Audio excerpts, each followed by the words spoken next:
we know about the future world of work and employers of the future is that they're not going to just want a report card.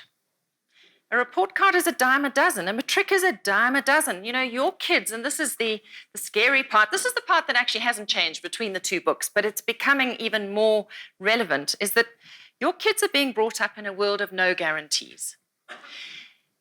You can have a great education and still not get into the course of your choice. And this is the big fear right now that I'm experiencing with high school parents, is that, so, you know, my child gets 6 A's and then doesn't get into medicine.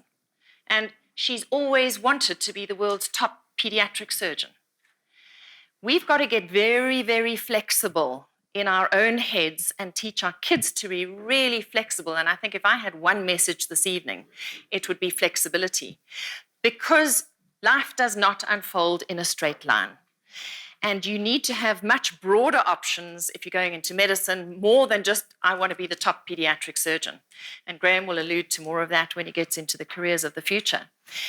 But employers of the future are going to want your kids to come through, yes, of course, a matric. Yes, of course, they need to have studied something and completed it. It's important to complete stuff, okay? But you know what? As I say to my eldest, who's not here today because he's in America, a BCom in strategic management qualifies you for just about nothing today. You know, it lasts you a few seconds and then the glory of it goes away.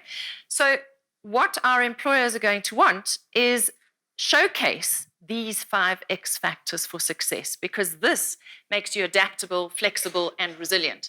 So the first one is creativity, breaking conventions, thinking outside of the box, and as well as giving your children the opportunity to play. And when I say play, I mean really play, because play is the master love language. Play opens all the doors to breaking the rules, playing within the rules, learning to win and lose, learning to play as part of a team, all sorts of things. And we need to give our children time to potter and ponder.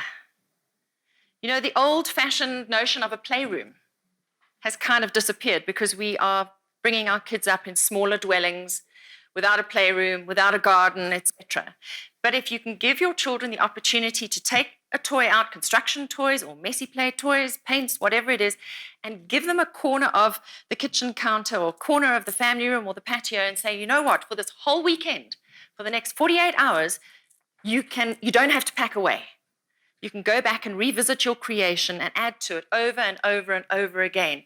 Because what happens when kids are playing with, say, Lego, they start playing, and within 30 minutes, you're on their back saying, come guys, tidy up now.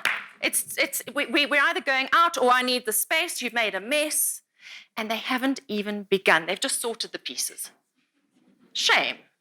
You know, you're on your iPad and your computer and you're writing a strategy. You go make dinner, you come back, you add to it, you have a bath, you come back, you add to it, you go to work, you come back, you add to it, because you are shifting brain, body, space all the time. We don't give our children the opportunity for time and space, and that is where they will come up with their creative ideas. Then resilience. Of course, we need our kids to be able to pick themselves up when they fall down, when life doesn't unfold in a straight line, and to be able to bounce back. So resilience means don't take all the risk away from your children. When I said don't prepare the path for your child, prepare the child for the path, that's what we're talking about. And there's so much helicopter parenting, bubble wrap parenting, lawnmower parenting, micromanaging, because you are all time starved and stress rich, and you don't have time for a meltdown, and you don't have time for a teacher who's having an altercation with your child, so you try and take all the risk out of things. We need to let our kids go, and we need for them to learn through the consequences of their own actions.